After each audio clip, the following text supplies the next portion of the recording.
Всем привет, дорогие друзья! Мы в достаточно необычной атмосфере. Я переехал из Москвы в Краснодар, поэтому такой странный фон. У меня не белый, да, тут все такое вот. Я на съемной квартире, и у меня для вас отличные новости. Стать дизайнером самостоятельно вполне реально. Большинство моих коллег не имели профильного образования. Я работал в международном агентстве, прежде чем уйти на фриланс. Из 10 дизайнеров только 2 имели образование, связанное с дизайном. Более того, большинство известных дизайнеров тоже не имеют профильного образования. Например, Артемий Лебедев. Он поступил на журналиста, но не ходил на лекции и был отчислен. Теперь он владелец и арт-директор одной из самых дорогих студий. Или Олег Чулаков, основатель одноименной студии.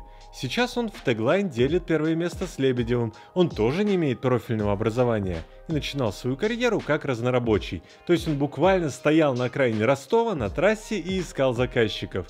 Из 3 самых дорогих студий только основатель АИС, заодно Skillbox, Сергей Попков, имеет профильное образование. Он учился в высшей британской школе дизайна. Это одно из первых учебных заведений в Москве, где начали учить не художников, не программистов и сисадминов, а именно веб-дизайнеров. За 3 года и 1,5 миллиона рублей из вас попытаются сделать востребованного специалиста. Про разные учебные заведения я уже рассказывал, посмотрите, если еще не видели. А сейчас будет о том, как стать дизайнером самостоятельно. Дорогим дизайнером это важно. Вы уж меня простите, но считать дизайнерами ребят, которые изучили одну программу и на бирже делают проекты по 10 баксов, можно лишь с большой натяжкой. Неважно, сколько вам лет, умеете ли вы рисовать и где живете. Стать хорошим дорогим дизайнером может каждый, все зависит от вас. Поехали! Первое, что нужно сделать, это понять, чем конкретно вы хотите заниматься. В дизайне есть множество направлений, и часто они пересекаются между собой, вызывая путаницу. Я напомню, что веб-дизайнер, UI/UX дизайнер и продуктовый дизайнер – это практически одно и то же. Конечно, есть небольшие нюансы. Веб-дизайнер в основном проектирует сайты, но клиенты могут от него ожидать ретуши фотографий, создания небольших иллюстраций и иконок. UI/UX дизайнер занимается интерфейсами. Здесь фокус больше на удобство использования. Вряд ли у него будут просить иллюстрации. Но давайте будем честными, сейчас никто не рисует иллюстрации или иконки самостоятельно. Все берут уже готовые и немного дорабатывают. А еще есть профессия продуктового дизайнера. Это тот же UI/UX, который смог перейти на сторону клиента и теперь работает на одного заказчика, своего начальника.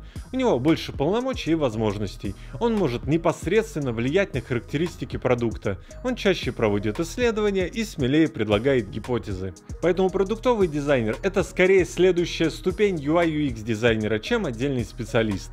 С этими направлениями есть одна проблема. Заказчики сами часто в них не разбираются, особенно в небольших студиях, а онлайн-школы просто называют свой курс самым популярным словом. Из названия не всегда понятно, чем конкретно вам придется заниматься.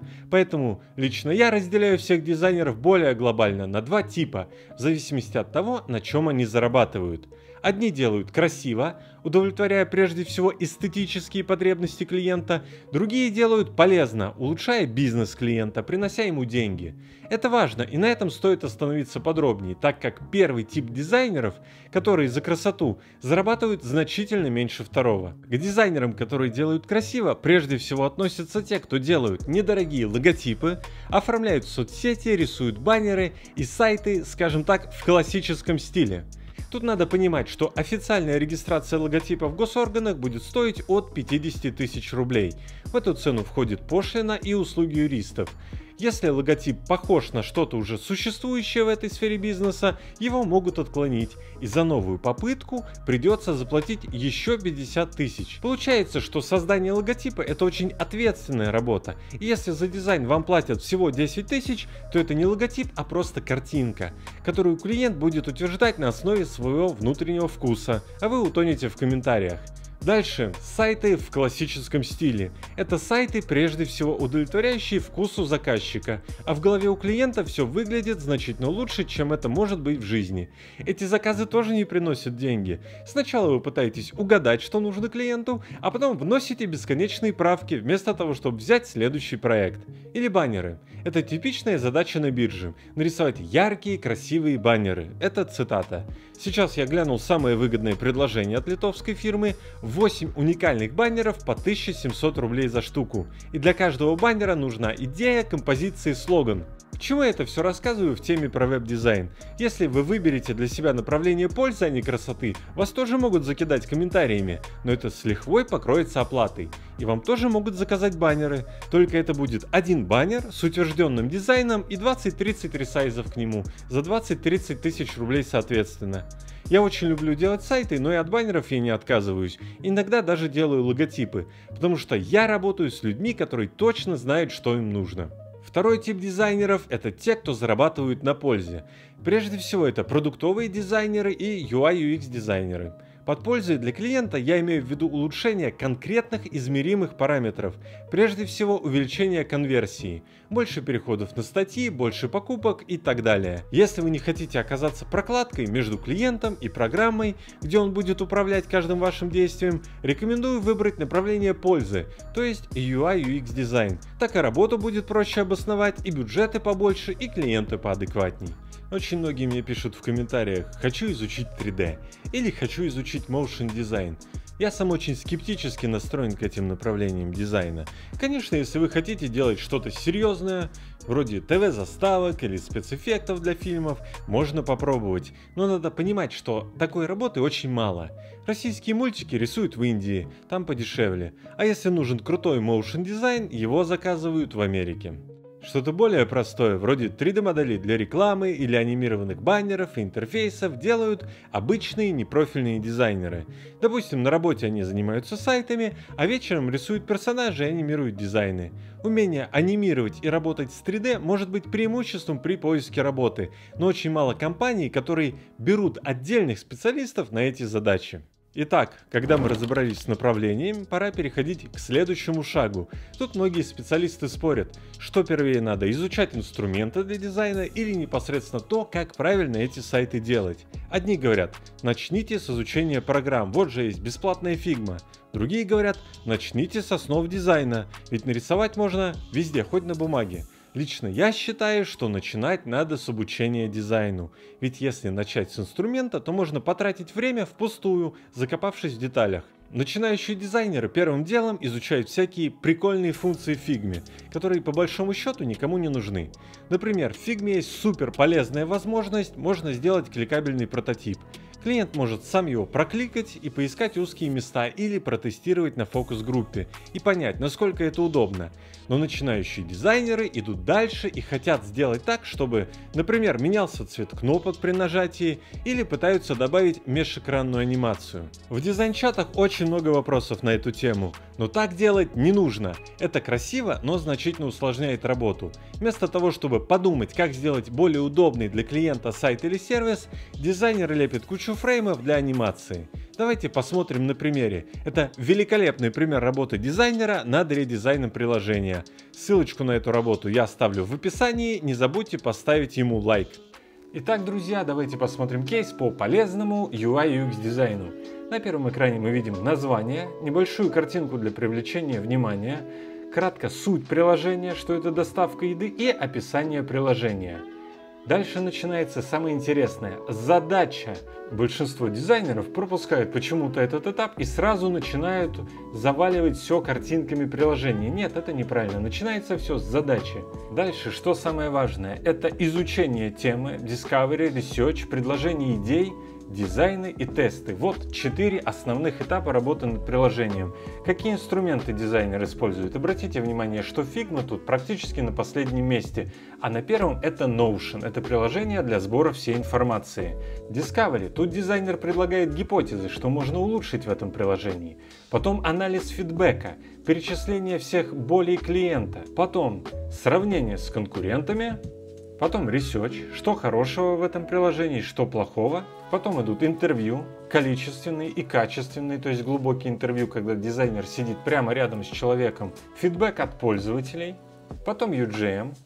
Это самый важный график в дизайне. С помощью него дизайнер понимает, где возникают у пользователя проблемы, а где наоборот все хорошо. И основная задача вот этого полезного дизайна – это найти места, где пользователь испытывает трудности, и исправить их. Потом обязательно идут истории пользователей, И потом идеи, как это все улучшить. Потом идет бумажный скетч, это очень важно рисовать изначально на бумаге. На бумаге все более крупно, более абстрактно и можно гораздо быстрее нарисовать все экраны. Потом идет уже скетч на компьютере с большим количеством деталей. И в конце только идет визуальный дизайн. Нельзя сказать, что это дизайн какой-то выдающийся, он не такой красивый, как обычно бывает на дрибле, чтобы все было карамельно. Короче, в нем нет вау-эффекта. Ну и в самом конце результаты. Вот это вот самое важное, АБ-тесты, то есть сравнивают изначальный дизайн, насколько были довольны пользователи, и что после редизайна получилось. Еще раз вам напомню, дорогие друзья, что красивую картинку нарисовать очень просто, и большинство так и делает. Но клиенту на самом деле нужен дизайнер, который вот так вот мыслит, который может подробно разобрать сайт и действительно улучшить и принести пользу бизнесу. Дальше. Инструментов для создания сайтов сейчас огромное количество. Все началось со скетча, потом очнулся Adobe, поняв, что он теряет дизайнеров, и создал Adobe XD, а чуть позже инициативу перехватила Figma. Прежде всего за счет своей мнимой бесплатности. Это 3 основные программы, но на самом деле их гораздо больше. Все эти программы объединяет простота использования. Вам не нужно придумывать анимации и менять цвет на кнопках по клику. Главное это сфокусироваться на пользе. Следующий этап – портфолио. Есть несколько основных ресурсов для размещения ваших работ. Behance для кейсов, Dribbble для одиночных картинок, а есть еще Medium. Это текстовая платформа, где дизайнеры описывают свои достижения текстом. Это может удивить, но самые дорогие дизайнеры презентуют свои работы в виде статей на Medium. Но вернемся к простому. Для новичков лучше всего подойдет Behance, но надо сразу понимать отличие кейса от простых картинок. Behance просто завален картинками. Ребята рисуют минималистичный дизайн. Самое простое меню, кнопочки и слоган, добавляют мощную имиджевую картинку, к созданию которой они не имеют никакого отношения. Это не обязательно воровство. Хорошую картинку можно и купить вполне официально.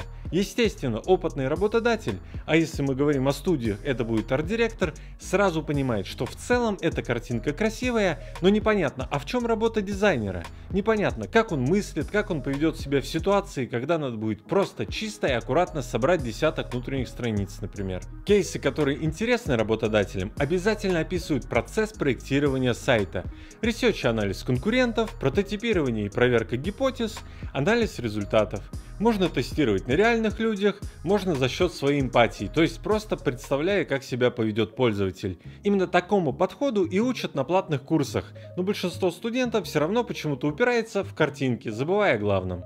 Когда смотришь хороший кейс UI UX дизайнера, то сам визуальный дизайн – это очень небольшая часть от всей работы. Потенциальный заказчик может не согласиться с выбором цвета или с выбором шрифтов, но глобально он видит адекватного специалиста, на которого можно положиться. Резюмирую. Создавая портфолио, обращайте внимание на ребят, которые показывают процесс, и старайтесь делать так же. Ну и в финале самое важное, как монетизировать свое рабочее время. Всякие биржи я отметаю сразу. На мой взгляд, единственный вариант начать карьеру дизайнера – это работа в студии. О том, как устроиться на постоянную работу, я уже снимал несколько видео, поэтому не буду останавливаться на этом подробно. А если кратко, надо очень много писать. Для начала писем 200. Не надо стесняться и обходить крупные известные студии стороной. Пишите всем. Это первое. Второе. Всегда пишите не о себе, какой вы замечательный, а о том, какую пользу вы можете принести работодателю, чем вы можете быть ему полезны.